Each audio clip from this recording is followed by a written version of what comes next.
morning, everyone. It is an honor, and I'm inspired, honestly, to be here myself. So thanks for watching our Shark Tank pitch. Someone just asked me, do you watch this all the time, or how many times have you seen it? Honestly, I haven't seen it as much as people think I have, so it's always exciting for me to check it out again. So I'm one of the co-founders of Luminade, and I'm here to share a little bit more with you about our story. And though I'm going to be talking in the past tense, I am going to leave you with the fact that I think a lot of our story has yet to be written, and that's kind of what keeps me going, is just kind of what comes next. So as you saw in the Shark Tank video, this is one of our products. It's a solar inflatable light. Since we filmed Shark Tank, we actually improved the performance of our lights. So these lights that are on the table provide up to 30 hours of LED light on a single charge. And then, of course, when they're deflated and off, you can pack them flat, clip them to your bag, charge them on the go, super portable. We designed it originally for disaster relief aid, but these days we sell it to campers, hikers, anyone that just needs a off-the-grid light from time to time.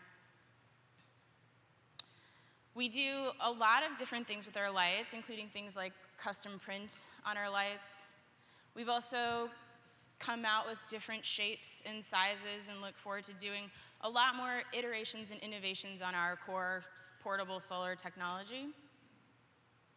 And so this is Anna and I way back in 2010. So our story began, we were graduate students in architecture. So I had it in mind my whole life that I was going to build buildings, not businesses. But so we came up with our idea. It was 2 weeks after the earthquake in Haiti, and like everyone here, I'm sure you watched the news and saw people struggle, and we just said, as design students, what can we design that can add to the picture to help people on the ground after disaster? And typically after disasters, or in the case of Haiti, even before, people had to rely on things like kerosene lanterns and candles, which were dangerous and toxic. And we just said there has to be a better way. We knew about portable solar technology, and then we said, why isn't that on the ground there, in Haiti, or even after any disaster that happens? And we decided that if we made something that packed flat and could be distributed easily in the large numbers required after disaster, that we would add something to the picture of safety and survival after a disaster. Of course, we were students. We had no money. We were short on time, too, because we had to finish school. But we quietly kept prototyping our idea. We made the first few hundred of these by hand. We would just, even like in Anna's kitchen in the morning before school started, I can't tell you how many times we filled the bags that we were sealing with water, and they just like broke. We used things like water bottle caps to prototype our valves. So really just anything we could find or get our hands on. And for a year and a half, we kept working at our prototypes until we kind of figured out something that was ready to be produced in larger volumes. One of the things that we did in that process was we traveled around and visited places, this is in southern India, where we thought that our products might be useful for the more than 1.6 billion people that lack stable access to electricity. And through talking with people or having them try out our lights, we got even more feedback about what would be more useful in terms of the performance of our lights. So it was a constant process of iteration and incorporating feedback, and honestly, that process really never ends, even today. So through our website, we have a program called Give Light, Get Light. I'm sure many of you are familiar with the Tom Shoes 1-for-1 model. So people can come to our site, buy lights for themselves, and then sponsor lights that we donate to charitable projects all around the world. So to date, we've done around 25,000 lights to projects in more than 50 countries. A lot of these projects they're tied to education, orphanages, hospitals, just anywhere where they can use an extra source of light at night. And I'll never forget the day that somebody emailed me, one of our charitable partners, saying, we distributed some of your lights in a village in the country of Chad. And the feeling that I had was, okay, my whole life I had dreamed of traveling all over the world. And I realized at some point, you get older, you're just one person, there probably just isn't enough time or money in the day to do that. And the feeling that I had was like, wow, Chad, that is a country that I will never go to probably in my life. But I can't tell you how satisfying it was that I was able to at least impact someone there that I will never meet through our lights. And that's a feeling that I carry with me every day through running our business.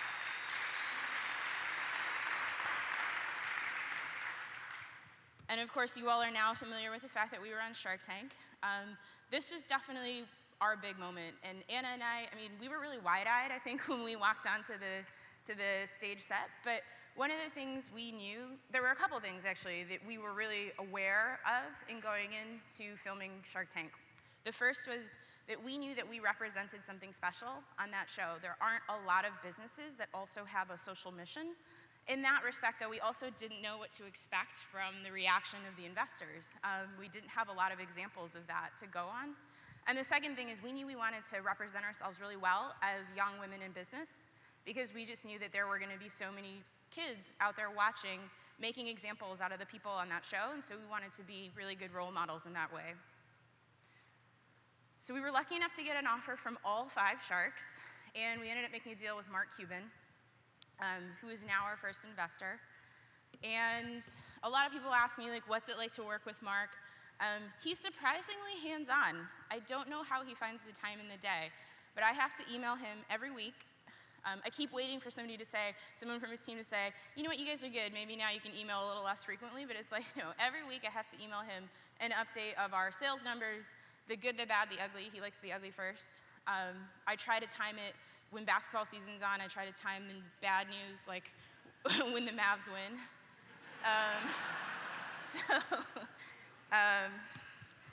But yeah, no, he's an inspiration himself, so it's just like anytime he writes an email back within minutes of me emailing him, I realize like, wow, I need to work even harder than I thought I was working, because he's getting messages every minute of the day, and he still finds the time to be super responsive.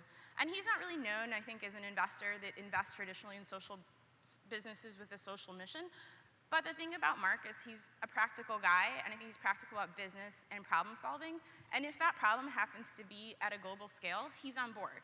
And he's been really supportive of us both on the social mission front, and also we're inventors, and we have a lot of ideas for new products in mind, and he's super supportive of all of that. So I think we got super lucky, both to be picked to be on Shark Tank and then to end up with him as our investor.